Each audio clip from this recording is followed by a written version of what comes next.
نہ کوئی غم کرو نہ خوف، خوشیاں مناؤ جنت کی جس کا تم سے وعدہ کیا گیا تھا۔ اللہ کی ربوبیت پر اطمینان جب انسان کو ہو جاتا، میرا رب اللہ ہے، ربی اللہ، انسان کے لیے نہ کوئی کھٹکا، نہ کوئی خطرہ، نہ کوئی خوف، نہ کوئی حزن۔ جو کچھ ہو رہا ہے کس کے اذن سے ہو رہا ہے؟ اللہ کے اذن سے۔ اللہ کے اذن کے بغیر پتا تک نہیں ہلتا۔ یہ کوئی اندھا بہرا مادہ نہیں ہے جس سے مجھے کوئی خوف ہو۔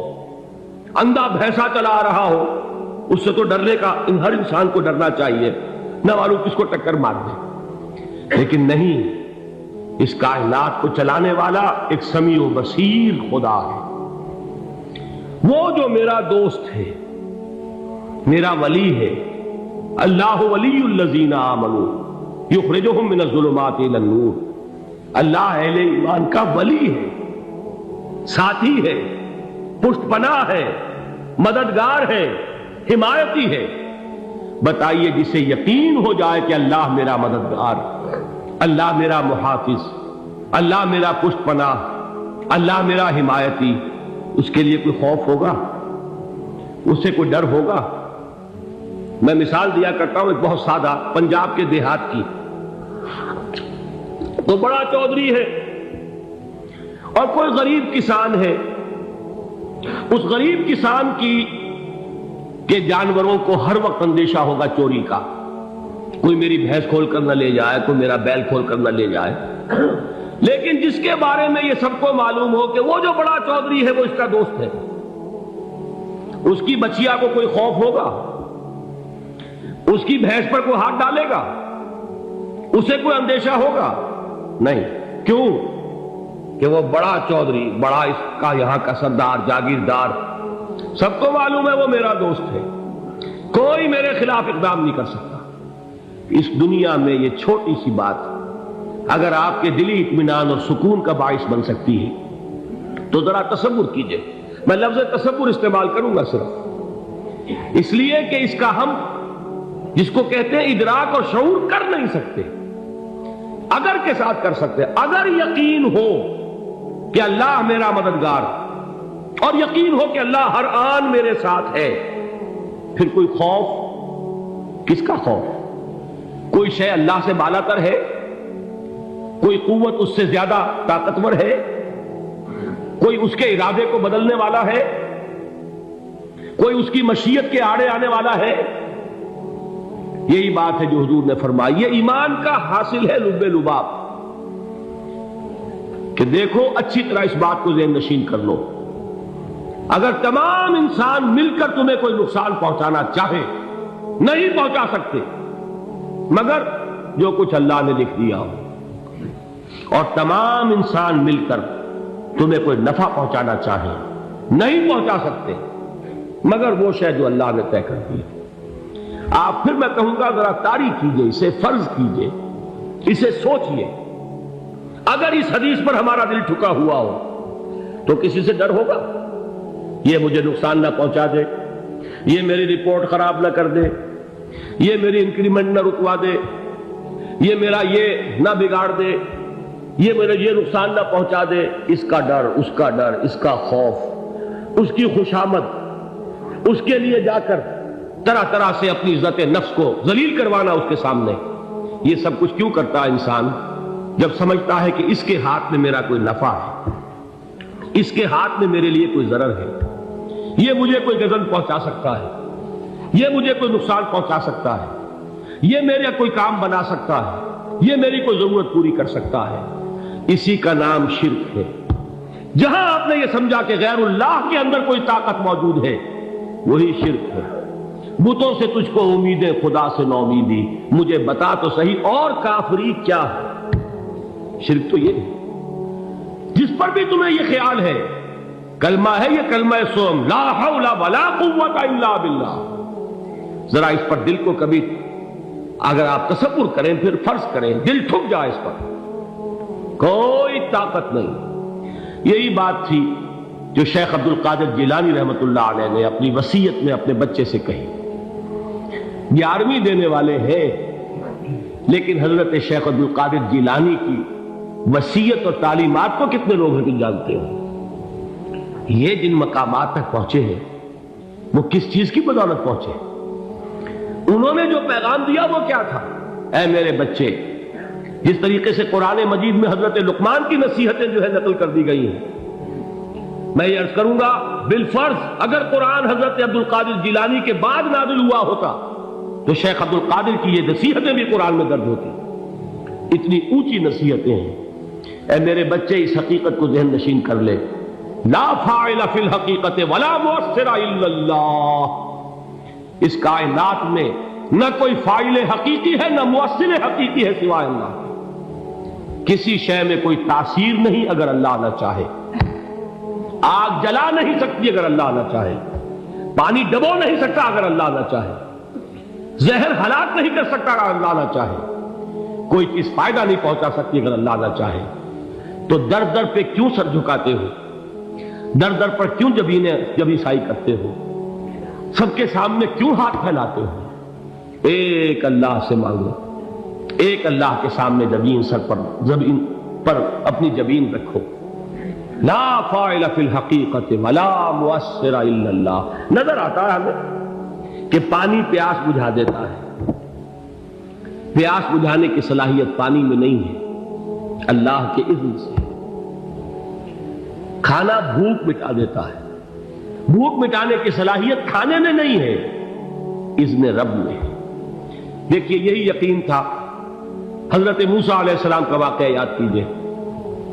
سامنے سمندر آ گیا ہے، قوم دیکھتی ہے پیچھے کہ گرد و غبار کا طوفان۔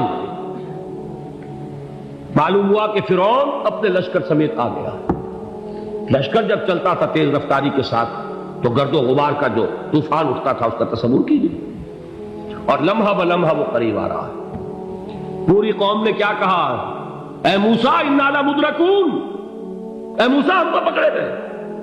قرآن مجید نے تو یہاں وہ باتیں نہیں لکھی ہیں، لیکن تورات میں یہ درج ہے کہ بنی اسرائیل جھگڑنے لگے، دست و گریبان ہو گئے موسیٰ کے ساتھ۔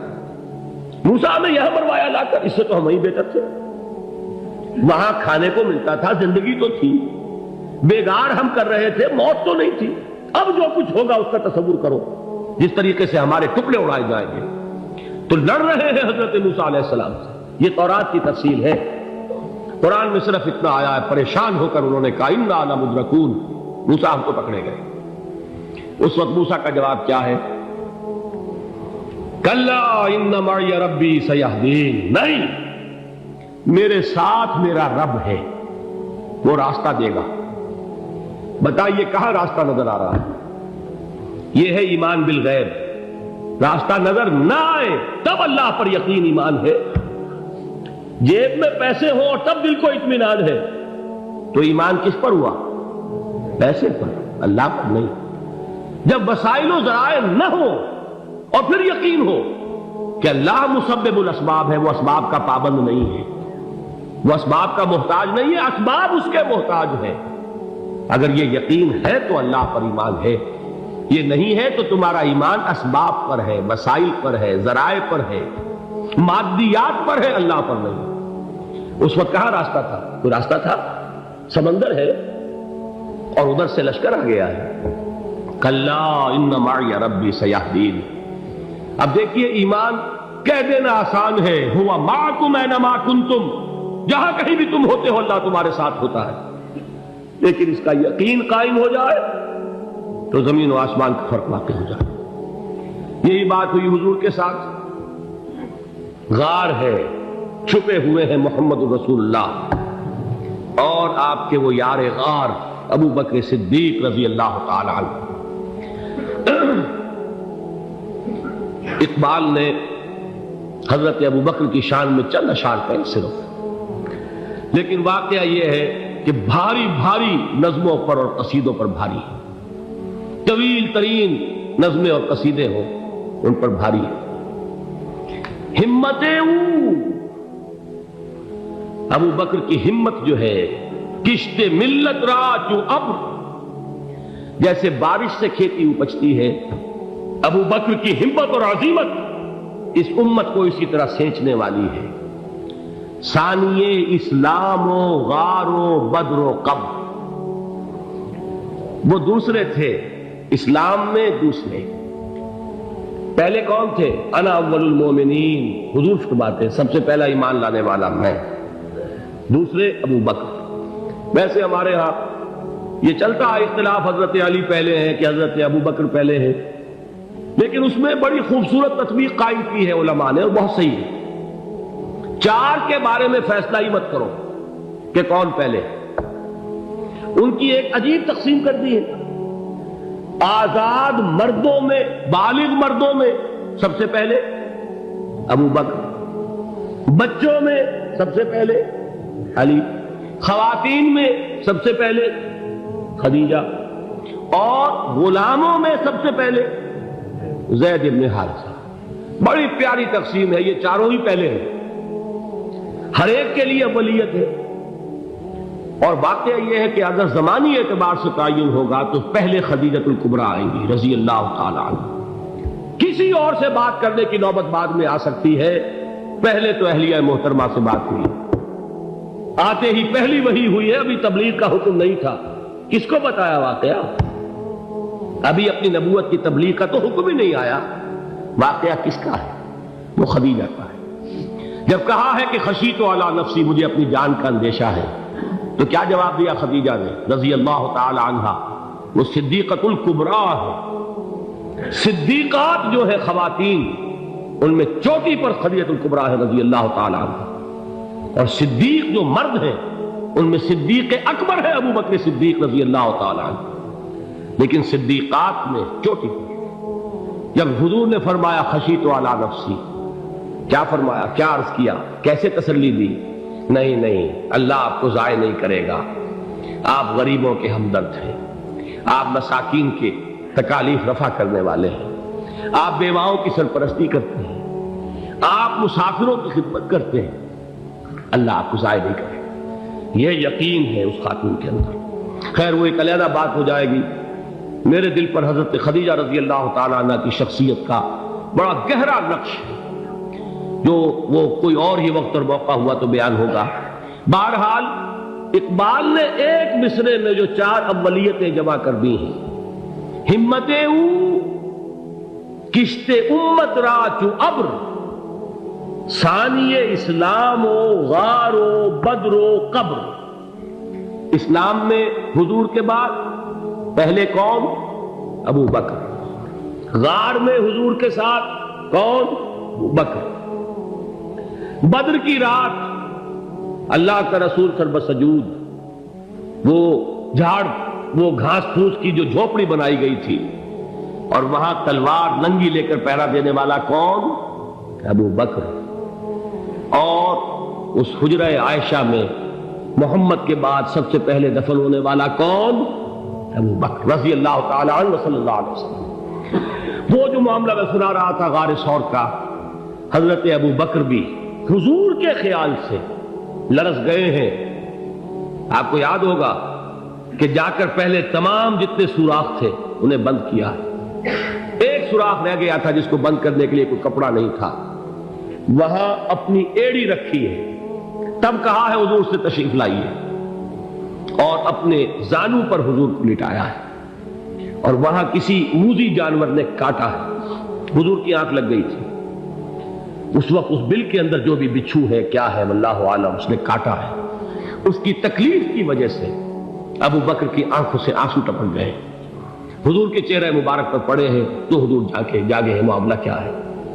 ایڑی نہیں ہٹائی وہاں سے، مبادا وہ جانور وہاں سے نکل کر محمد الرسول اللہ کو کوئی گزن پہنچا دے، ابو بکر کی ایڑی ہے، جس طرح چاہے کھا لے، ختم کر دے، جان نکل جائے تب کوئی آنچ آئے، محمد پر تو آئے، لیکن جیتے جی نہیں۔ وہ ہے ابو بکر۔ حضور کے خیال سے اس وقت حضور نے پھر اپنا لعاب دہن لگایا ہے، اور اس سے پھر آپ کی تکلیف ختم ہوئی۔ جیسے خیبر میں حضرت علی کی آنکھ دکھ رہی تھی، اس کو جو شفا حاصل ہوئی ہے وہ بھی حضور کے لعاب دہن سے ہوئی۔ تو بہرحال اس وقت انہوں نے کہا ہے کہ اے نبی یا رسول اللہ، اگر اس وقت ان میں سے کسی نے غیر ارادی طور پر بھی اپنے قدموں کی طرف جھانک لیا تو پکڑے جائیں گے۔ کیا جواب تھا اللہ کے رسول کا؟ لا تحزن ان اللہ معنا، اللہ ہمارے ساتھ ہے، کیوں گھبراتے ہو ابو بکر؟